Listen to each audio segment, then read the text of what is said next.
Sejam bem-vindos ao canal Histórias de Terror. Se inscreva e não esqueça de deixar o seu like, que é muito importante para trazermos mais histórias. O coração delator. Sim. Sou muito nervoso, terrivelmente nervoso, mesmo que sempre o fui, mas por que me supõe louco? A doença tornou mais aguçados os meus sentidos, não os destruiu, não os embotou. Mais do que os outros, tenho uma audição aguçadíssima. Ouço admiravelmente bem todos os sons produzidos no céu e na terra. Tenho ouvido até muitas coisas do inferno. Como posso, pois, ser um louco? Atenção! Reparem bem com que perfeita lucidez, com que tranquilidade de espírito eu vou contar-lhes toda a história. Ser-me-ia completamente impossível dizer-lhes como primitivamente a ideia entrou no meu cérebro, mas, uma vez concebida, nunca mais me abandonou, noite e dia. Fim, não tinha algum. A paixão foi estranha ao caso, por completo. Eu estimava deveras o pobre velho, que nunca me fizera o menor mal, que nunca me insultara. Nem mesmo invejava o seu dinheiro. Creio que foi o seu olho. Sim, foi isso, de certo. Um dos olhos dele parecia os de um abutre, um olho azul claro, recoberto por uma película nevoenta. Cada vez que esse olho me fitava, sentia gelar-me o sangue, e assim, lentamente por graus muito gradualmente, introduziu-se na minha mente a ideia de arrancar a vida do velho, para, dessa forma, me livrar para sempre daquele olho. Agora, este é o ponto. Os senhores supõem-me louco. Os loucos não sabem de nada. Se me vissem. Se vissem com que inteligência eu procedia. Com que precaução, com que prudência, com quanta dissimulação eu metia as mãos à obra. Eu nunca fora mais solícito para o velho duque durante a semana inteira que precedeu o crime. E todas as noites, pela meia-noite, levantava o trinco da porta do quarto dele, e abria-a, tão devagarinho. E então, depois de suficientemente a entreabrir, introduzia no quarto uma lanterna de furta-fogo, fechada, hermeticamente fechada, que não deixava passar um mínimo raio de luz, em seguida metia a cabeça pela abertura. Se vissem teriam rido da destreza com que eu metia a cabeça. Movia-se lentamente, muito lentamente, de maneira a não perturbar o sono do velho. Levei seguramente mais de 1 hora para meter a cabeça pela abertura, muito antes de poder vê-lo deitado no leito. Um louco seria, porventura, tão prudente? Depois, quando tinha a cabeça dentro do quarto, abria a lanterna com precaução, com que precaução? Porque o gonzo rangia. Abria então a lanterna de tal modo que o raio de luz fosse justamente incidir no olho de abutre. E fiz isto durante 7 longas noites, cada noite, à meia-noite, mas encontrei sempre o olho fechado, de molde a não poder, portanto, concluir o meu trabalho. Foi por isso que disse não odiar eu o velho, o que eu odiava era o seu olho maldito. E todas as manhãs, logo que o dia nascia, entrava ousadamente em seu quarto, falava-lhe corajosamente, tratando pelo seu nome num tom cordialíssimo, e informando-me de como passará a noite. Bem veem que ele seria possuidor de uma dissimulação rara se desconfiasse que, a cada noite, à meia-noite em ponto, eu o examinava enquanto dormia. Na 8ª noite fui ainda mais prudente, abri a porta com mais precaução. A minha mão não fazia mover a porta com mais rapidez do que se move um ponteiro de um relógio. Nunca, como nessa noite, senti tão perfeitamente o poder das minhas faculdades, da minha sagacidade. A custo continha as sensações que o triunfo produzia em mim. Pensar que eu estava ali, abrindo a porta pouco a pouco, sem que ele pudesse sonhar as minhas ações ou meus pensamentos secretos.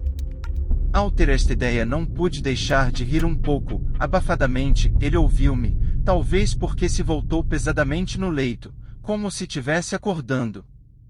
Pensam por acaso que eu me retirei por isso? Não. O quarto, de tão profundas que eram as trevas, Estava negro como o pez, porque as janelas tinham sido fechadas cuidadosamente, por medo dos ladrões e, sabendo que ele não podia ver a porta entreaberta, continuei a empurrá-la cada vez mais. Eu já passara a cabeça pela abertura, e estava prestes a abrir a lanterna, quando meu polegar resvalou pelo fecho de ferro, e o velho sentou-se no leito, gritando: "Quem está aí?"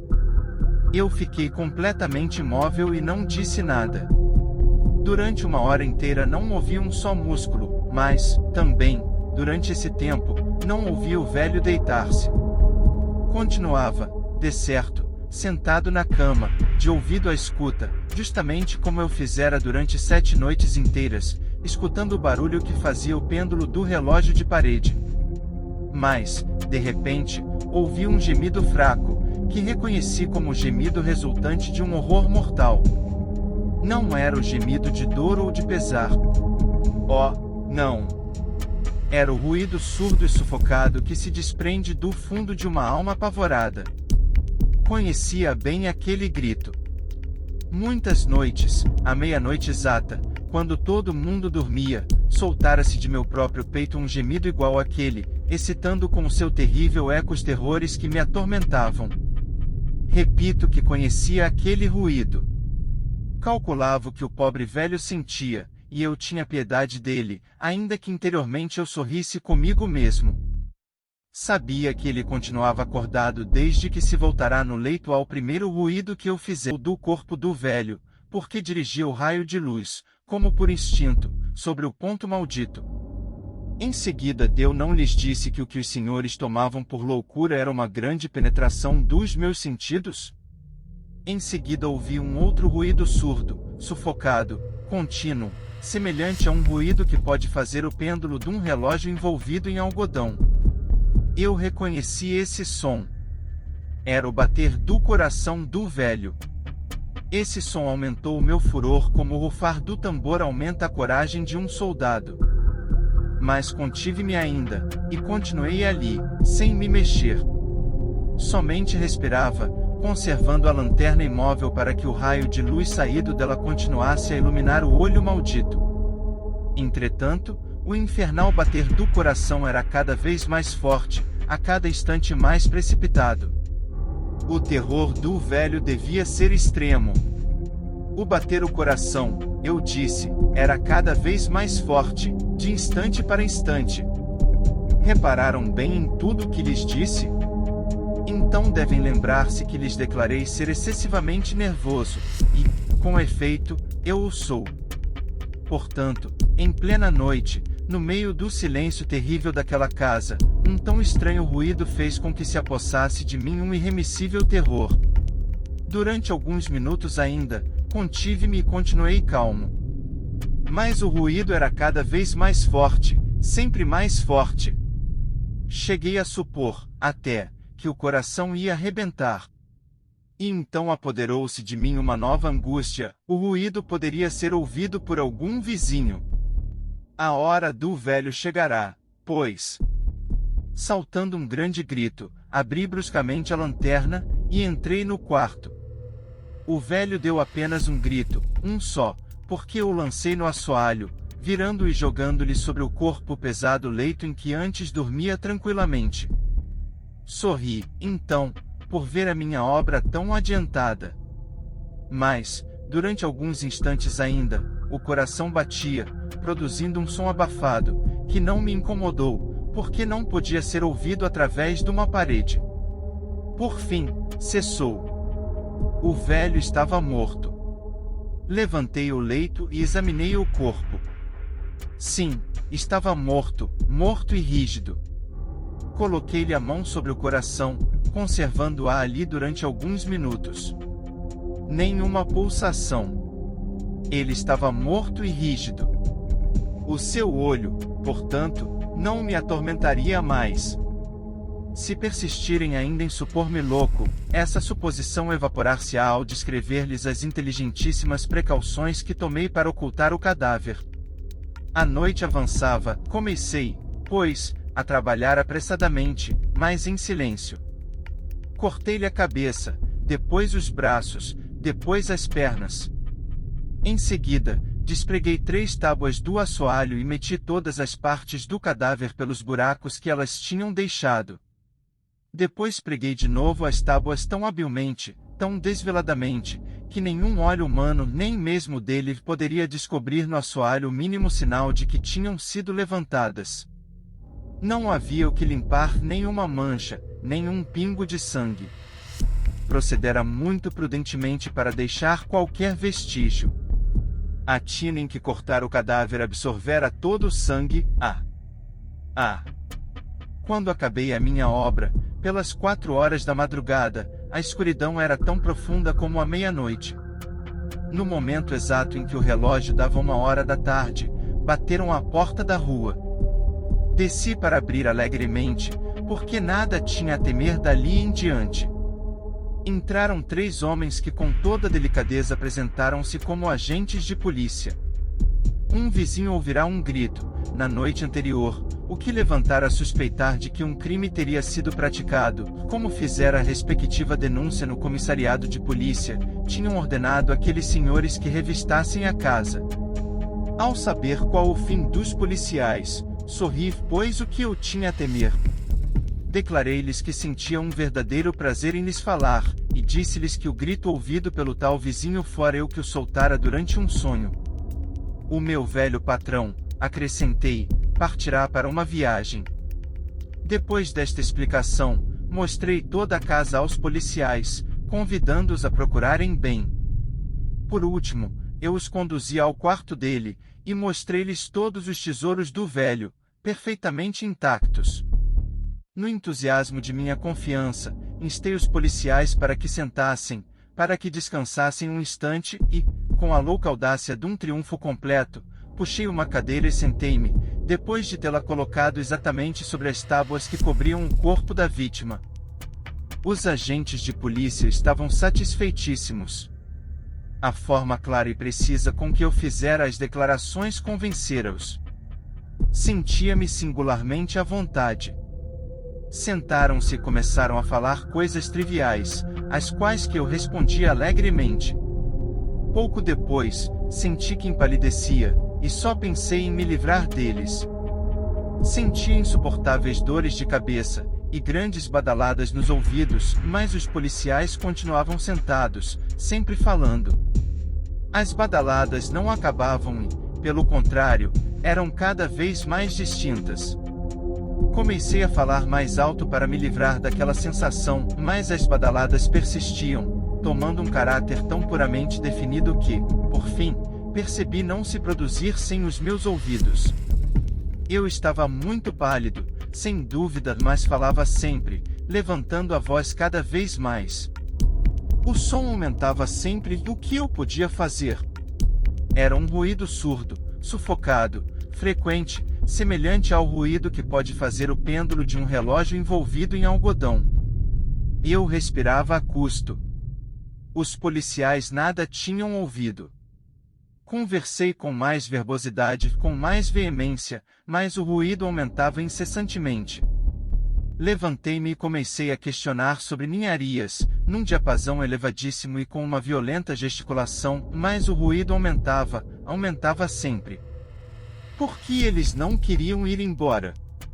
Eu passeava desesperadamente pelo quarto, a grandes passadas, batendo surdamente com os pés no chão, como que exasperado pelas observações de meus contraditores, mas o ruído crescia regularmente.